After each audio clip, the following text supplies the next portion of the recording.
Квартира в ипотеку, машина в ипотеку. Как было невыгодно, так и есть. Ты выполняешь чью-то программу, ты проигрываешь. Скоро все подорожает, поэтому налетай. Тебя просто используют.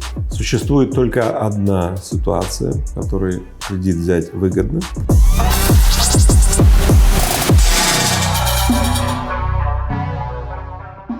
Игорь Владимирович, сейчас банки наперебой предлагают кредиты по сниженным ставкам. Вот мне Сбербанк, например, под 12 потребительский кредит предлагает, причем не надо никаких справок приносить. Стоит ли брать? Когда мы берем кредит, раньше задорого брали, а сейчас не задорого. Ну, раньше мы становились рабами задорого, да? То сегодня можно стать слугами банка не задорого. Это как было невыгодно, как было проигрышно, так и есть. Смотри, что происходит на рынке ипотеки, на рынке недвижимости. Ровно настолько, насколько стали более дешевыми кредитами, ровно настолько подорожала недвижимость и стал больше платеж. Ничего не изменилось. А доходы в среднем населения упали. И стабильность этих доходов стала под сомнением, потому что стадия неопределенности. Поэтому те люди, которые взяли ипотеку в ближайшее время, благодаря тому, что там правительство что-то там субсидирует и так далее, они выбрали для себя увеличение зоны риска. Это не плохо, не хорошо, но следует это осознать. 10 раз надо думать, брать ипотеку. Или заняться тем, что повышать свой доход. Базовым вариантом является повышение твоего дохода. То есть человек может расширять доход по мере своего пути. И если доход не растет 10% в год, то есть 5 минимум должен расти, 10 цель, лучше еще больше. Вот этим надо заниматься, а не брать альтернативу. Когда я не буду заниматься своим доходом, да, а я заплачу своим будущим за желание пожить настоящим, как круто. Круто иметь свой угол. Угол свой, за который ты платишь своей жизнью и привязан, тюрьма называется. По автомобилям сейчас очень низкие проценты, там 1-2 без первоначального взноса. И многие говорят, что так как рубль, скорее всего, продолжит падать в ближайшее время, то это очень выгодно купить их сейчас в кредит. Что вы об этом думаете? Какая разница? Слушай, квартира в ипотеку, машина в ипотеку. Подожди, если у тебя есть лишние деньги и ты хочешь их обнулить на 30% в первый год, купи новую машину. Она в первый год потеряет 30%. Минимум. Во второй год она потеряет 20%. То есть, в принципе, обычный случай, машина через 2 года, 3 максимум теряет 50% цены. Но если тебе объективно она не очень-то нужна в хозяйстве, а ты, заметь, движешься какими-то, установками вот этой социальной инвалидации, которая говорит, если у тебя нет машины, чувак, не круто, скоро все подорожает, поэтому налетай. Да? Вот опять так же, да? Скоро курс там что-то изменится, давай налетай. Смотри, опять это ты выполняешь чью-то программу. Если тебе реально нужна тачанка, не покупай новую машину, купи бэушную, в надежном месте, где не скручивают и не битые. Если тебе хочется купить машину, смотри, шаг первый. Хочется купить машину? Это нормально. Нам много чего хочется, поэтому похвали себя. Я хочу, значит, я живой.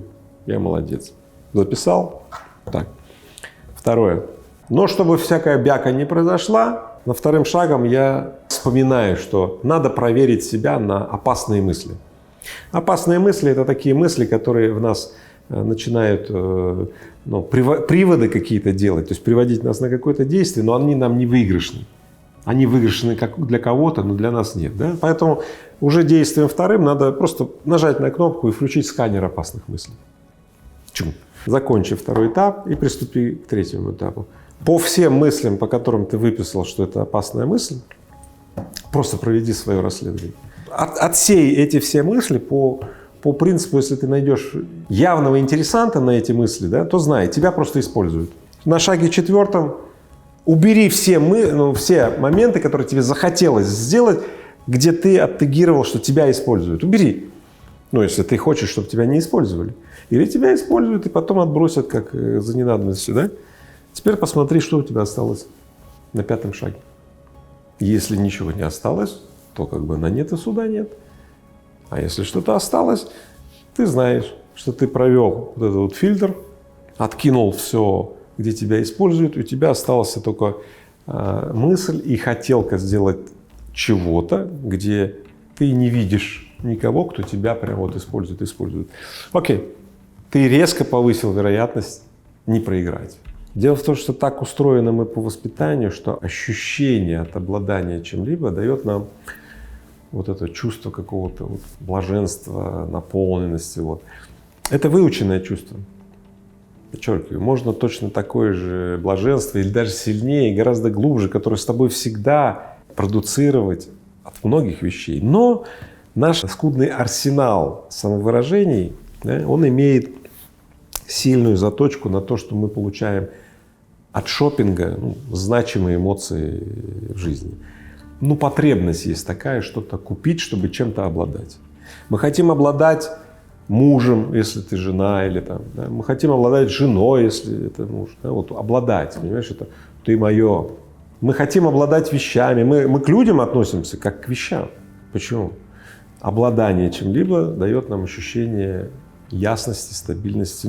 Я тобой обладаю, значит, у меня выстраивается какая-то вселенная, где есть вещи или люди-вещи, да, которыми я обладаю. Но дело в том, что эта вселенная настолько хрупка, черт побери, и настолько затратна, потому что все, чем ты обладаешь, вещи, да, это надо обслуживать, протирать, хранить, складывать, ремонтировать и так далее. И будучи окруженными своими вещами, мы становимся слугами этих вещей.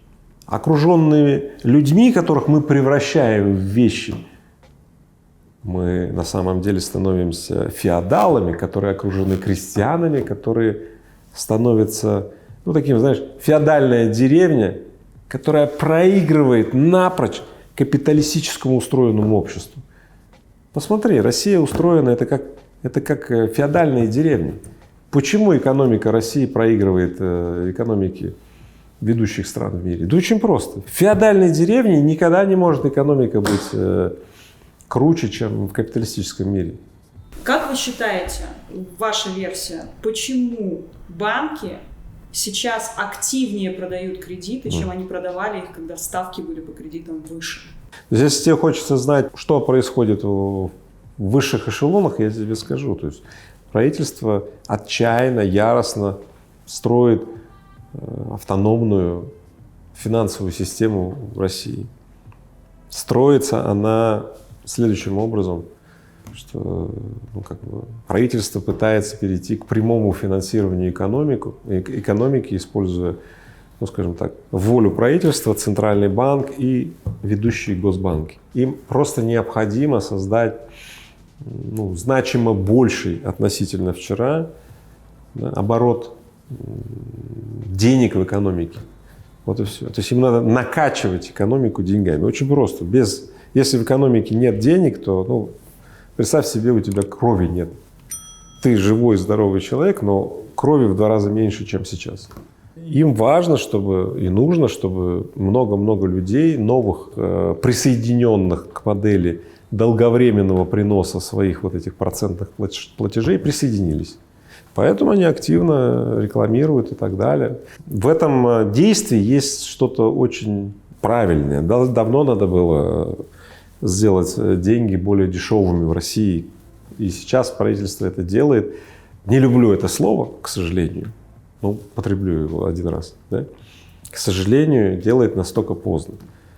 Мы живем в 2020 году, 2020 год, и только сейчас ставки в России достигают тех уровней, которые, вообще говоря, 10-15 лет назад желательно было бы достигнуть. Видишь, на 10 лет позже. Поэтому в целом можно сказать, что это положительный тренд. А то, что для людей, которые резко обнищали, резко снизились доходы, я об этом весь выпуск говорю, что когда вы берете кредит, вы делаете так, чтобы кто-то на этом выиграл. Каждый раз, когда человек берет кредит, он проигрывает. Он платит своим будущим за желание пожить настоящим. Существует ли ситуация, в которой взять кредит – это выгодно? Существует только одна ситуация, в которой кредит взять выгодно. И существует одна ситуация, в которой кредит взять жизненно необходимо. Я бы отдельно отметил жизненно необходимо. Если мы столкнулись с какой-то ситуацией, что, знаешь, мы все равно умрем, И тогда кредит можно взять, чтобы все-таки попробовать не умереть. И ситуация, когда следующая, когда у тебя есть, например, бизнес-модель, это прежде всего связано с бизнесом, да? У тебя есть бизнес-модель, ты не генеришь убытки. Ты уже протестировал свою бизнес-модель, что заливание дополнительного рубля в бизнес дает рубль 20 отдачи. Ты уже протестировал на малых суммах, ты добавил и увидел, что на средних суммах это тоже работает. И в этом состоянии, да, ты можешь ожидать, что, добавив чуть больше еще, ты получишь аналогичный тренд. Надо быть очень осторожным и не сильно увеличивать вот эту вот сумму, так сказать, первичной проверки. Потому что если ты сделал и пошло не так, у тебя есть возможность загасить кредит и вернуться в состояние устойчивости генерации твоей модели. Два случая. Во всех остальных случаях ты проиграл заведомо. Игорь Владимирович, скоро Новый год. Так. Русский человек любит его как следует отметить. Редко, когда стесняется в расходах. Обязательно кто-то и кредиты возьмет, наверное, на подарки, на поездки, на сам праздник. Вот отговорите людей, почему они не должны это делать. Ведь хочется отметить так, чтобы как встретишь Новый год, так его и проведешь. Никакой связи между тем, что у нас в Новом году что-то будет то, что мы хотели, с тем, как мы проведем Новый год, не существует. Более того, существует корреляция как раз следующая. Если мы слишком возлияния сделаем большие, да, на Новый год, то мы заболеем и будем очухиваться долго. Некоторые впадают до старого Нового года, значит, один сплошной Новый год, да, у них. Поэтому я постараюсь отговорить, но я не буду убеждать. А что иное может случиться у людей? Иное случится, когда мы его увидим. Но возможность, чтобы это иное случилось, появляется, когда мы впускаем иных людей в свой круг, когда мы становимся членами нового окружения. Поэтому сегодня людям, которые смотрят мой канал без подписок, все еще, я хочу сказать следующее. Становись частью моего окружения, я стану частью твоего окружения, да, и ты ровно с этой точки, с этого водораздела, да, для тебя просто начнется новая жизнь. В результате у вас автоматически будут увеличиться количество проявлений, как у меня в жизни случается. Они будут диффузировать и у вас случаться. Ну и, соответственно, когда до Нового года у меня уже будет 1 миллион подписчиков на YouTube-канале, представьте себе, вот это общество, сообщество, 1 миллион людей, мы же сила, правда? И я буду и дальше реализовывать свою миссию и передавать все смыслы и практики, которые делают меня успешным для вас, чтобы у вас тоже получилось.